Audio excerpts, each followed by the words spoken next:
So I'm really excited to have you all here today for this wonderful discussion about career strategy for ambitious parents. We've got three amazing folks who have some really interesting viewpoints that I'm looking forward to sharing with all of you. Before we kick off, I want to quickly acknowledge that WIMDI is largely run out of the land of the Squamish, the Musqueam, and the Tsleil-Waututh First Nations. I'm very grateful to live and build my life here, and most of our WIMDI volunteers are also located in the same area. I'm going to get all of our speakers to maybe go around and introduce yourself, and I'd love it if you could tell me a little bit about who you are, what you do, and then give us like a brief overview of what your career journey has been up until this point, and in particular, how that's interacted with your lives as parents. Hi, everybody. Good afternoon. I'm Sam Wallace. I'm the founder of REMOM. REMOM stands for Reinventing Motherhood.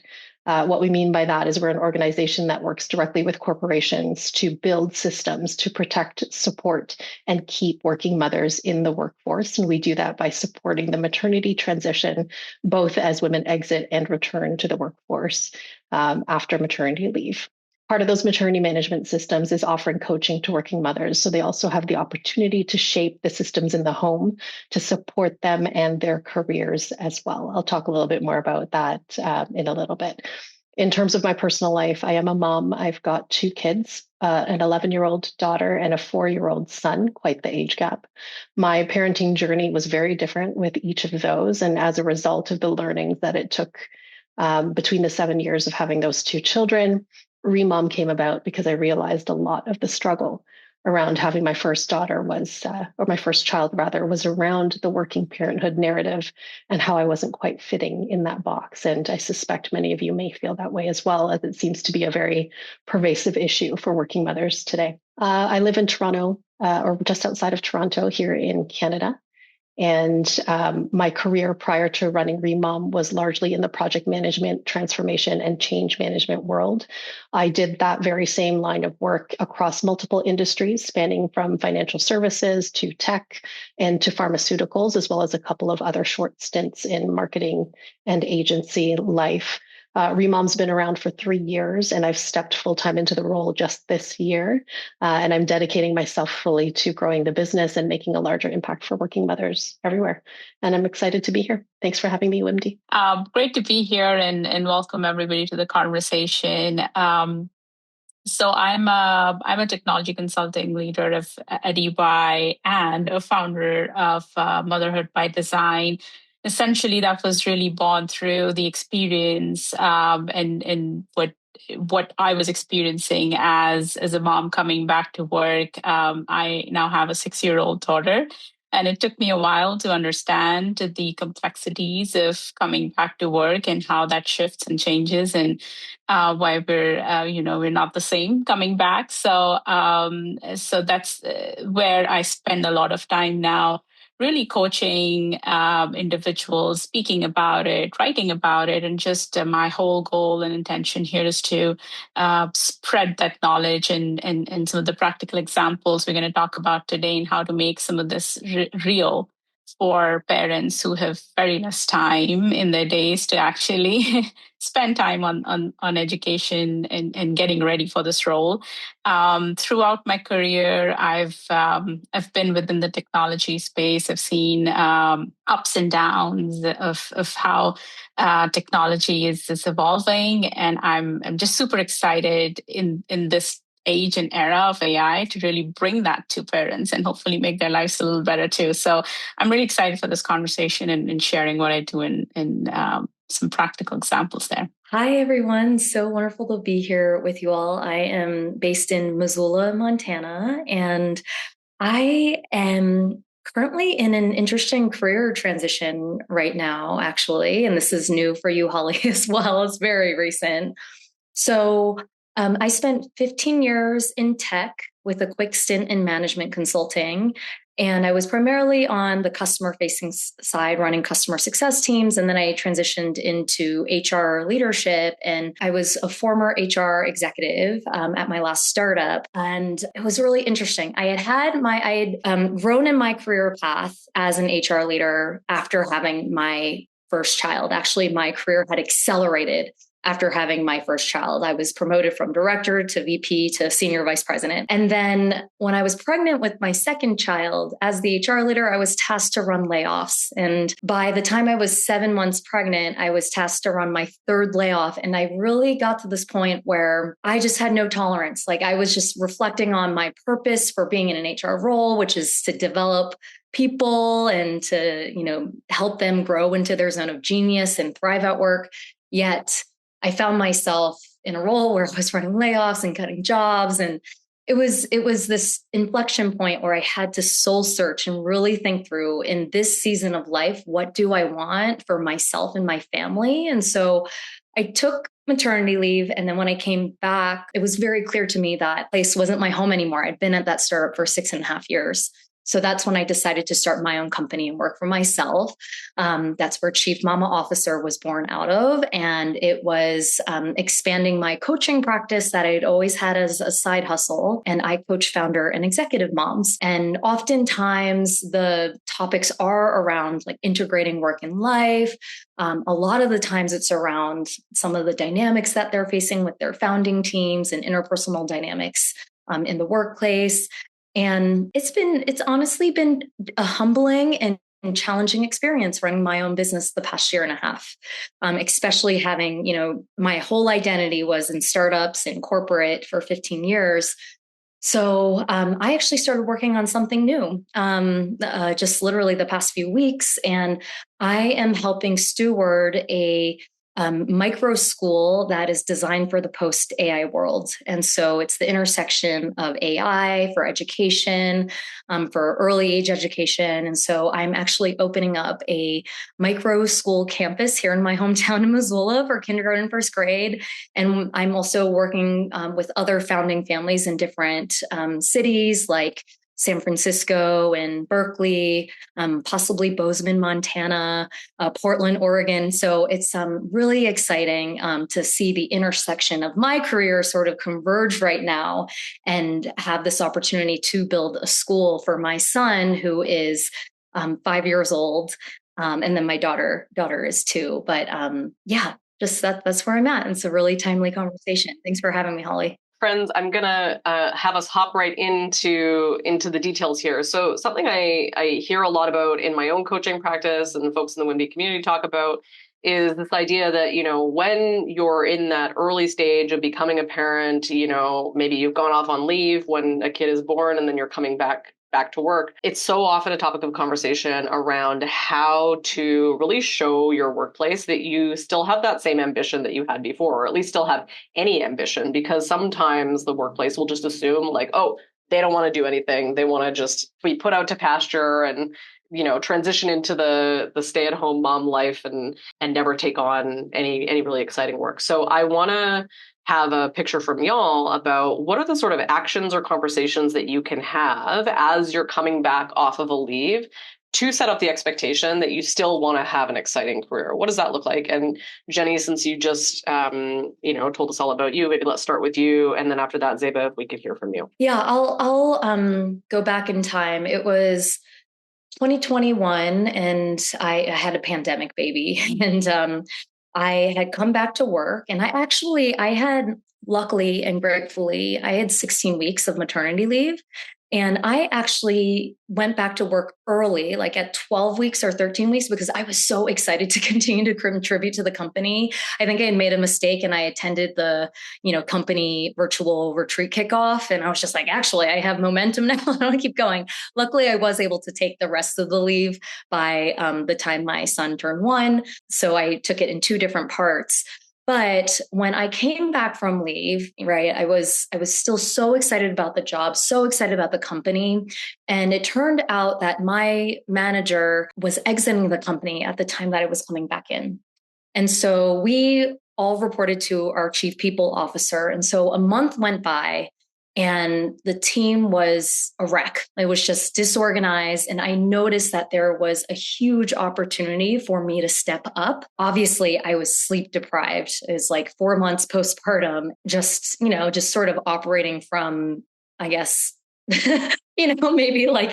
maybe a quarter cup filled. And at the same time, it was the mission of the company and my job that really excited me to continue to contribute to. So I actually pitched and advocated for myself, having seen this business gap of, hey, what would it look like if I backfilled my manager's VP role? What would it look like if I were to support you on growing and scaling this team and supporting our business? And so it took some self-advocacy in the moment of identifying what the business need was and what the gaps were and how I could help fill it, and being proactive about it, that got me the job, really. And actually, I think part of the impetus too was that there were two of my peers who were being promoted from director to VP.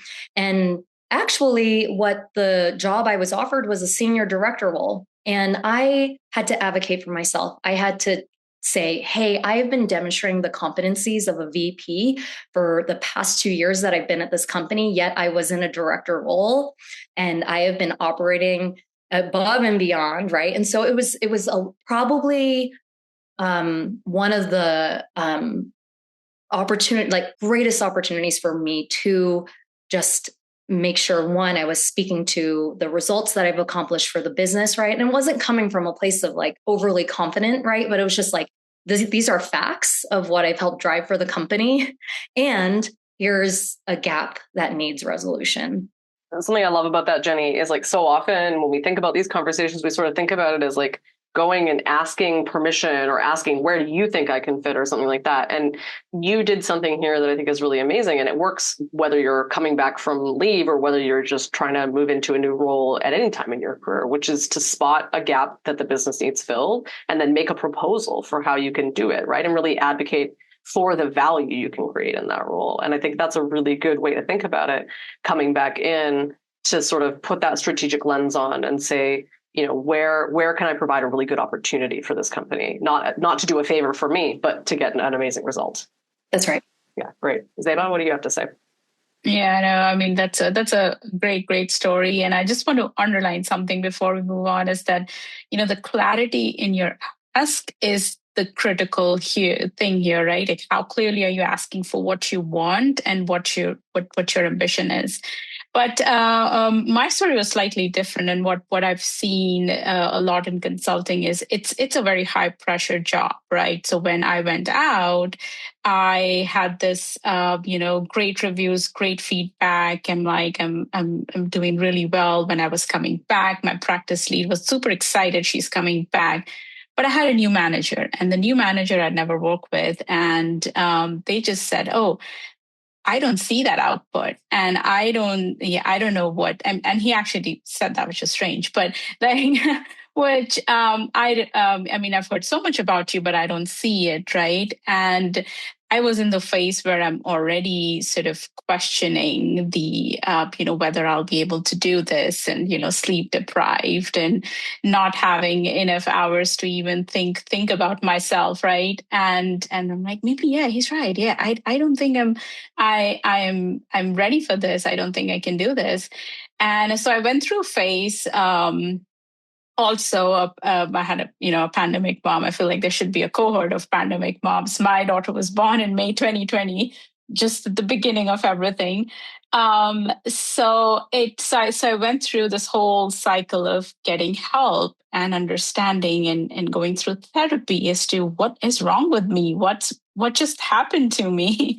And this was almost a year after the birth, right? And just going through the cycles of emotions. And one of the best tools that I got out of therapy was really talking to myself and giving myself that confidence back. Is that, why did I get that last promotion before birth? What was the feedback? How was I performing? What was my level of performance? And that really helped me build that confidence back, that there is a reason why I'm here. There's a reason why they want me on the team, right? And it's not that I have lost all of it all of a sudden. It's still there. We just need to believe in it, and we just need to work from it. So I thought that was such a good tool that my therapist shared with me, that anybody I coach or anybody I work with, I always do that to them. I said, don't worry about what the biases in other humans are talking about that women can't do, or new moms are, again, give them an internal project or put them on bench, right? We don't have to believe in that. Just start to rebuild where you came from and why you're here. So that's definitely has been very helpful. Yeah, it's a really good insight to not just convince the people out there, but to really do the work in here to remember who you are, because you go through such really big changes in that time, right? Like your whole life is turned upside down in every way. Like what part remains untouched? None of it, And so it's really important to be able to grab onto that foothold and remember, yes, all this change is happening, but fundamentally, I still have all these amazing skills. I still create all these amazing things, and I'll find a way to do that too from here. I just have to make sure you have faith in that, because if you don't, exactly, you somebody else isn't going to find that faith for you. Probably you got to do it. It's an inside job. So Sam, you and I, we've spent some time a little bit talking about this idea of the default parent. So some of you in the room, I'm sure, will be nodding your heads, knowing what that means. And for anybody that isn't familiar with that term, that's this idea that quite often women or female presenting or assigned female at birth partners are viewed as kind of the default or sometimes only parent that is worth engaging with. So you'll be the first person that the school calls when the kid is sick and needs to be picked up. People will, assume that your partner is babysitting instead of just parenting. You end up kind of being the first person on call, the keeper of the knowledge, the default parent at all times, both within your household and according to everybody that orbits around you in your life that interacts with you as a parent. And so, Sam, I know this is a big focus of your work, this default parenting concept. And so I want to hear kind of what your thoughts are on what some of the career effects can be from that being viewed as the default parent, and then what can you do if you want to avoid that, or if you're already stuck there yourself? It's a great question. I mean, I think we operate in a work system where sometimes we take for granted that there is a direct correlation between being a default parent and identifying as a default parent, with the detrimental effects that has and that belief system has on our actual careers and in the workplaces we work at. And the way that I'll tie it all together is a term called the motherhood penalty. I'm not sure who here has heard of that term, but essentially what the motherhood penalty is, it's an inherent bias that exists in many, and I would say most workplaces today, that deem working mothers or mothers in general as less capable, less ready for leadership, less promotability, and less worthy of being equally paid for the same amount of work than non-mother counterparts or non-parent counterparts in the workplace. The reason that the motherhood penalty persists in our workplaces is because default parenting is so widely accepted and assumed to rest on the shoulders of the woman or woman identifying person in a relationship. So to answer your question, it's been studied over and over again. There are actual surveys, there's actual data behind this that says the default parenting status, so what goes on in your home, directly relates to how the world views you in your workplace and directly contributes to things like the gender pay gap and whether or not you are up for that promotion versus someone who's not a mother. It's very real. It definitely has direct impact. Now, what you can do about it is something that Remom holds very near and dear to our hearts. So at Remom, we have a program called Harmony School, and it's dedicated to dismantling default parenting. That's all the program does.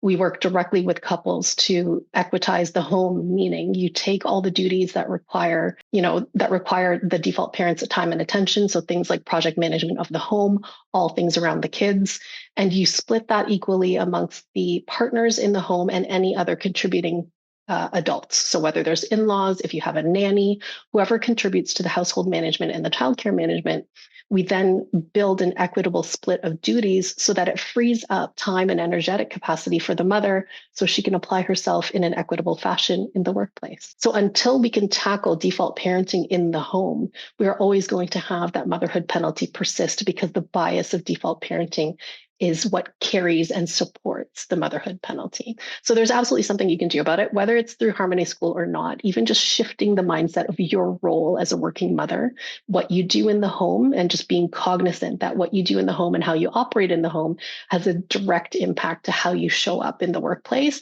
is a good starting point. I think when you become a parent, I think this becomes even more so the case, but I've seen over and over again over the years in my own coaching practice, how the way that household responsibilities are set up has a huge effect on how far my clients are able to go in their career and what they're able to do about it, right? And I've had conversations Absolutely. with folks where, I remember years ago having this call with a woman who said she'd like to become a CEO, but she can't because her husband's never learned how to cook. And so she's like, he's never going to learn. We're in our 50s. It's just not going to happen. And so as a result, I'm going to stay here at the VP level until I retire, right?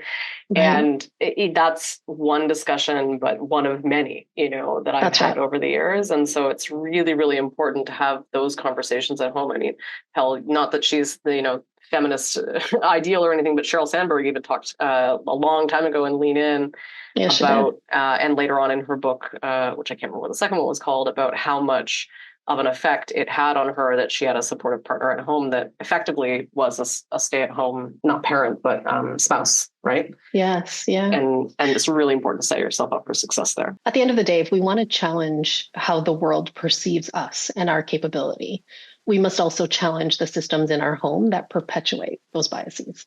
They're hand in hand. They're related. I think for far too long, we've separated home and work.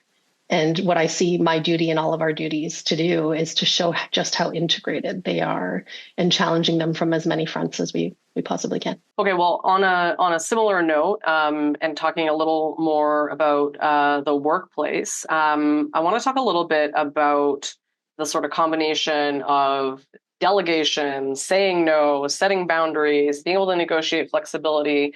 All of these sort of things come in as concepts to help manage the time demands that show up when you're a parent, right?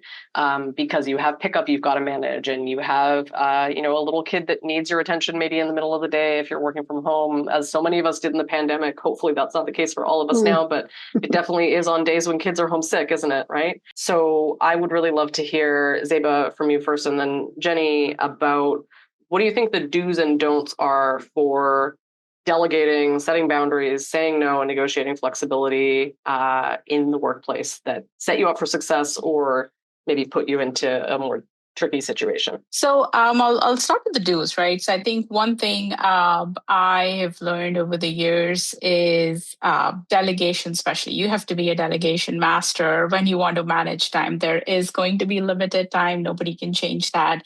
And you have to be there at the pickup. You have to be there at the drop off. You have to take care of those things, right? And there's just no way around it. We can't have extra 20 minutes on the call just because, that doesn't exist anymore. I have honestly become extremely good at delegation, and that has come with practice. And that is just having the ability to, again, release the control, which is hard, which is super, super hard. And it's a skill that comes with practice. So I'd suggest starting with smaller tasks. If you have to submit a status report every day, 5 p.m., but you have to go pick up your daughter or son 4:30, try to delegate one simple task of sending the email to your teammate, right? Like, I think starting with small tasks and then believing that, yes, that you could build a system within the workplace to be able to do that. That's one. I think delegation is going to take you places. So that's something you should always practice. The other thing I really learned was setting boundaries. So and this really came about after pandemic, right? Where early morning calls become a norm. It's fine to have a call at 6:30 because nobody's traveling to work anymore. So it just became so normal that when I came back from maternity, I was like, what is happening? And there's no way I can join a call at 7 a.m. That's just not practical. So one most practical thing I did, I just blocked my calendar for the morning hours and the evening hours, because that's when I'm working or preparing my child for daycare or picking her up, basic things. But then I also started sharing more, meaning I used to share about what's happening in my personal life, and not to, overly exaggerate details, but just to share that it's so nice when I go pick her up from daycare. She gives me a big hug, and, everyone starts connecting with you as a human being and not as a mom who's trying to make excuses. So I started sharing my personal side in like casual conversations and such.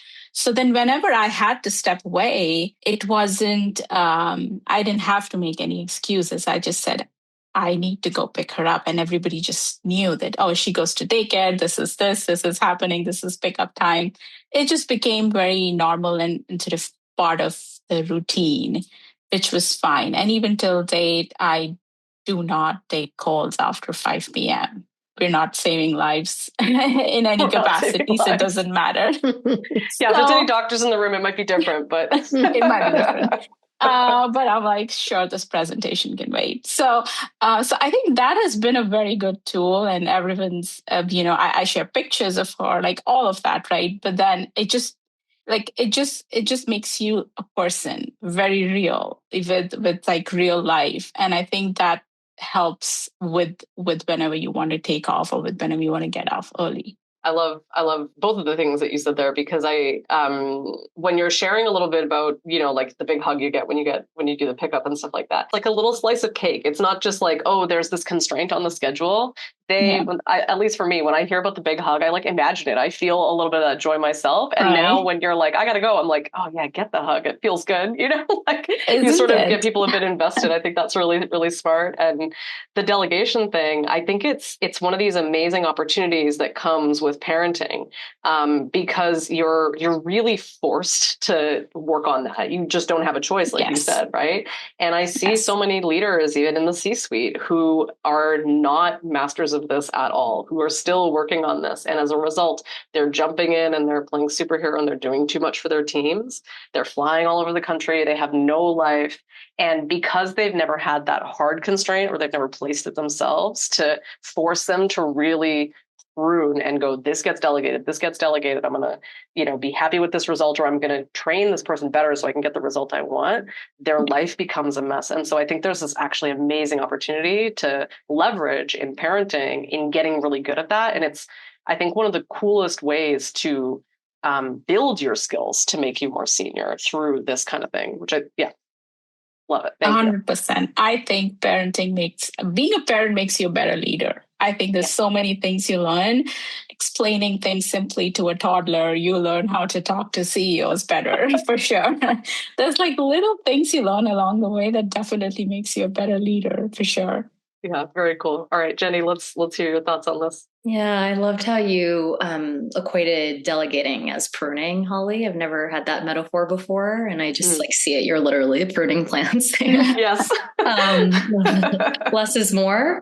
I think to your point, Zeba, the whole part of it is like looking within yourself and understanding it's like, why do I need to have control of certain things, or needing things to be a certain way is definitely what gets in the way of people feeling comfortable with delegation, right? So there is this element of self-examination of like, what is it about control or perfection that I want it to be done in a certain way, as long as the outcome is the same, right? The dishes are washed, or, this deliverable is done, there might be the person might have a different process, right? So just coming to terms with that. I agree as well, Zeba, around boundaries. And so I actually train organizations on how to set effective boundaries so that they can create more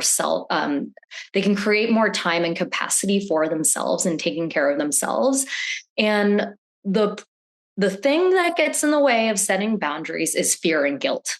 And what I have shared with organizations is that with the fear and guilt, it's an inquiry around what are you actually afraid is going to happen if you are to set a boundary?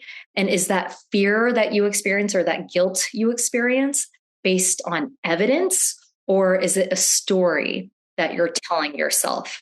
And for guilt specifically, it tells us that we're violating an expectation.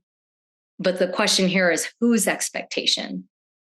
And so oftentimes, once someone has the cognizance or the awareness that, oh, okay, like the fear was keeping me safe, or the guilt is keeping me safe or keeping me small, right? Holding me back from setting boundaries or delegating, that's when they realize, oh, okay, actually that was a narrative and story, and I can actually set this boundary and just test it, right? It's an experiment. And stick with it. And so the key aspects to setting boundary. The framework that I teach is 3 steps. Clarifying the boundary that you want to set. Why is this important to you that you set this specific boundary? The second step is to communicate what that boundary is, stating them directly, kindly, without blame. And then the third step is to commit to follow through consistently and practice self-compassion when guilt does arise. And there are some best practices in terms of communication. And I'll say specifically in the workplace, best practice is to frame the boundary as enabling better performance, not reducing commitment, and then connecting to outcomes that leadership cares about. So whatever metric that you're tracking around quality or customer satisfaction, being able to connect that boundary to the business outcome. And, a couple of specific examples for communication best practices of what not to say when you set a boundary. I'm sorry, but, I need to leave at 3, or I know this is asking a lot. I need to log off at 3. If it's really necessary, I guess I could take on that project, or I'm just too tired, stressed, overwhelmed to take that on. But what to say instead is, I've been thinking about how to be most effective in this role, or this will allow me to have the greatest impact on the team or our goals, or I'm committed to this business outcome and here's how I can best deliver that. Or I want to be in this role company for the long term, and this approach makes that possible. So you can just notice the nuances there, right? You're coming from a place of like, I'm here to enable better performance for the company, right? And this is how I can best do it. I love this, Jennie. It's about framing it as enabling a win, like creating the outcome that they want, not about setting a limit. Even if it is also setting a limit, it's really showing them what they get out of it as opposed to what they lose out of it. I think that's amazing. Amazing. Love it. Okay. I'm so taken by how much I love this that I've forgotten what my next question is. So now I got to look at my notes. Okay. So the next question that I have, and I'm hoping we can handle this one. We've got 2 more questions and I want to get to a little bit of Q&A time. I'm hoping we can achieve it. Let's see. So I want to have this one for Sam and Zeba, and that's, I want to talk about how you think about career strategy as your kids go through their various growth stages, from being a baby to being a toddler to getting into elementary school to moving into their teen years. Hell, even, off they go as new fledglings trying to learn how to fly past that point. How does the way you think about career and your career strategy change over those, not to be like Taylor Swift, eras? I call them seasons, so I could start seasons, there. That's better. Yeah. Motherhood is super seasonal. We understand that if we're mothers, right? Like Holly just said, you have your infant years, your toddler years, your small children, your big children, teens, and then eventually empty nesters. And one of the key things that I think is important for us to really be able to understand and know is that while it feels heavy in whatever chapter or season you're in right now, zooming out and seeing your career as one long, expansive ebb and flow of who you are and what you are capable of over the years and throughout the seasons is a much more friendly way to look at your impact, your growth, and the ways that you've succeeded time and time again, as opposed to sitting in the, let's say, toddler years and feeling like the next 5 years are really heavy and awful because I can't go for that promotion because right now my physical time is limited, or I got passed up on that promotion because the motherhood penalty was really strong in my workplace and they didn't even ask me or consult me because they assumed that I was going to have a second or third child in the next 2 years. Those things are very real examples that I hear from my clients, by the way. But again, the mentality of the seasonality and the ability to zoom out and just recognize that while each specific season might require something different from you. So younger years might require more of your time and physical energy and leaving you super fatigued. And the older years might require more of your mental capacity because of, social situations that you're helping them through, or you're helping your child navigate learning how to be a teen and the hormonal shifts and all those different things. There's going to be different requirements of you. So recognizing what you can give and contribute to your overall zoomed out career over the span of, let's say, an average of 40-year career is a much more friendly and valuable way to look at how you can approach your career. And then from a practical perspective, I do an exercise as part of our coaching practice with the working moms we work with, where we literally do a timeline exercise and you draw circles around when your children are specific seasons. And around those circles, you identify, well, what can I do that feels really good to me in each season for my career, right? So right now, I mentioned I have an 11-year-old and I also have a 4-year-old. I'm smack dab in the middle of 2 very different seasons. It's a very confusing time for me right now. I am a business owner, though, and that means I'm able to apply myself according to how I'm feeling at any given day and according to what my children need from me, because they need very different things from me in their phases right now. Now, what does that mean from a success perspective? Success to me just might look like setting up a business and getting a couple clients this year, and that's it. Being able to drop them off and pick them up from school every day. What success looks like in maybe 5 years might be radically different. Maybe it's scaling to a massive team. Maybe it's embedding myself into the top 5 banks here in Canada. Whatever that goal is might look very different today, but it doesn't mean I'm no less successful today than I will be in 5 to 10 years. And I think taking that zoomed out look overall at your career and your life timeline is incredibly valuable. It puts things into a little bit of better perspective. The thing that we always forget is that whatever, whatever we're reaping now, we were sowing before, That's right. It takes time to grow these things. And in particular, I think the perspective of somebody who started a business makes this really crystal clear, because I ran through that starting my own business when WIMDI got going back in the day, right? Yeah. And, the early days of WIMDI, whatever we think a glamorous business owner life is, it was not that, let me tell you. It was like, it's not. I have one client, I'm a winner, but that's how it gets started. Just like That's how, your very first job, what were you doing? Data entry, probably. But data entry taught you something to do to, skills that you needed later on down the line, right? And so it's about what you're building for the long run as you go, not just what's happening now. One more thing I'll add is letting go of that upward linear trajectory model of what career success looks like. As a mother, as a human, I'm just going to say flat out, as humans, it doesn't look like that. And we may have been sold a dream that it does look like that. And we may think that, the C-suite members of the corporation we work at went on this upward trajectory from 24 years old up until however old they are today. Chances are, if you really dig, it's not like that at all. And so I think embracing the very jagged loop-de-loop look of what your career trajectory will look like is something it's critical. You must, in order to succeed in the long run, you must let go of that linear trajectory for sure. It's way more fun anyways. Even if you don't have to do it, try it. Just enjoy it a little. It is more. All right, Zeba, let's hear from you.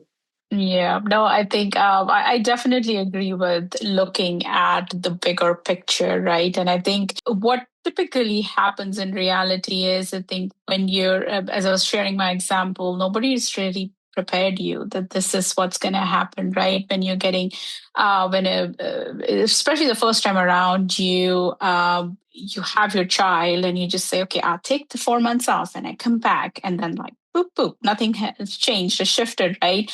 And I think that is what's causing this whole big gap between expectations versus reality of what happens to you, right? And all of the things that's happening inside your body, inside your mind. And what I'd suggest is as you're thinking of this career path, one, yes, definitely looking at the big picture, but then setting expectations for yourself, like just resetting your own expectations internally to say, it's okay that, right after you come back, you may not be up for promotion right away. That is fine, because you have, literally gone through a miracle of life, giving birth. It's not easy. And you have a human in your life now. So I think a lot of work is around setting expectations at each stage of your child's life and what your family needs, like Sam was explaining, right? What your family needs and what do you need in that phase of life to then align, okay, where is it that I can really press that pedal on my career versus push that brake for a little bit, because that's okay, because that's how we kind of, go through the different phases of life. And that's fine. I think a lot of what I work with, the people I coach or I went through myself was just around the setting expectations of that phase of life you're in. I think it's really important to think about what's reasonable and fair and doable by you so that, like we talked just a second ago about, it can just be fun, like it doesn't have to be punishment. Yeah. What can you do to make this like livable and enjoyable for yourself, not just, a straight up shot to some, exactly, narrative of success you're supposed to have. And I think it's really important as well. I'm sure, Zeba, that you're including this in what you're saying, but, as you're having those discussions about, where can I put brakes on, where can I put accelerators on? As you're having those conversations at home in particular, really have a good thought to what Sam was talking about earlier with that default parent thing. I think it's really easy in those early phases to sort of naturally accelerate the non-default parent's role and naturally decelerate the default parent's role. And there will be places where that it does make sense and is the right move. And there will also be places where you'd be surprised how much that can shift. And so it's, I think, really important to come at that, not just from what's the default, what's the easy way to see this, but how can I really make this work for me so that when I'm building that long-term career picture, I've got the things I want to have in the mix by the time 5 to 6 years rolls around or something like that. Mm-hmm. Yeah. Okay, great. Well, friends, I'm hoping we get to Q&A, but I think we're just going to end up wrapping up here by 1:00. So let me just really quick run through the entire room and give you maybe 2 sentences. Say anything that you want to tell this room full of lovely people that you haven't had a chance yet to say. Now's your moment. 2 sentences each. I can see Jennie's got her thinking face on, so I'll come back to you. Sam or Zeba, anybody got something that comes to mind right away? Just really quick, you're allowed to prioritize your career. I don't think we tell each other that enough as mothers, that you are allowed to prioritize your career. No one's binding you to anything other than that. You've worked hard to get here, and I would encourage you to continue. And the reason being is, if we ever want to change the narrative of what working motherhood looks like, we need to be at those decision-making tables. We need to be leaders in this space. We can't be relying on non-mothers to make decisions for mothers. And so I would encourage you to stay there. Keep working. My only advice would be that trust your gut.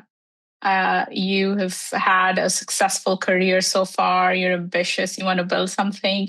Something doesn't feel right, don't do it. Something feels right, go for it. Just trust your gut. I feel like I wish I got that advice as a new mom, and I really hope that you take that away from this conversation and start believing in yourself. Believe that being a working mother, the greatest skill that you can have is energy management, and meaning that, obviously you're pouring your energy into your family, into your work, and there's an opportunity to pour energy back into yourself. And so getting crystal clear on what your values are in this season of life, what you want to prioritize, whether it's flexibility, freedom, whether it is, building wealth, whatever it is, and just getting crystal clear on that and have that be your North Star. And I actually created a tool for this. I don't know if anyone here has taken the Wheel of Life, which is a coaching tool where you assess 8 different or 10 different components of your life. I didn't feel that it actually captured a working mom's life fully. And so I actually created it myself. I vibe coded it. I actually released it last week. So I wanted to share it with you all. It's called the Chief Mom Officer Compass. And it's really to assess across 30 different dimensions on your relationship to your own purpose, to your own well-being and wealth. Okay. Well, on that same note, just before we head out, and maybe Jennie, we can start with you. Can we just quickly tell these folks, if they have loved what you have to say, maybe someone has a question they want to get in touch with about, what are they finding you about? What do they hire you for? Where do they find you? Oh, great. I just added, feel free to add me on LinkedIn, reach out via DM, happy to connect. And to find out more about my coaching practice, it's on chiefmamaofficer.com. Likewise, I'm going to pop my LinkedIn link here in the chat. You can find me at re-mom.com. So that's my website. And I love emails. I know that's a weird thing to say because we have thousands of emails a day, but I really do love them. We're very different, Sam. I think it's a great form of communication, more so than instant message in my my mind, Samantha at re-mom.com. I would love your feedback, any questions you have for me or anything that I mentioned today you want to dig deeper, because I can talk about this for hours. I'd love to connect. So I'll pop my LinkedIn here, but thank you. It was great meeting you all. Last but certainly not least, Zeba. Of course. My LinkedIn is there as well in the chat. Feel free to reach out. You can connect with me there, reach out to me. My website link is there on my LinkedIn page, so you can get there and just read about what I do, and happy to connect with some of you there. Perfect. And then for anybody watching this later on down the line on Ye Olde WIMDI YouTube, all these links will be down in the comments. All right. Well, thank you to the three of you. This has been a wonderful conversation full of, I think, a couple of really, really great practical strategies that folks can take on. I know I've got new things I've written down and a couple of frameworks that I'm going to be using for myself and with my clients. So I really thank all of you for coming here today and having this chat with us.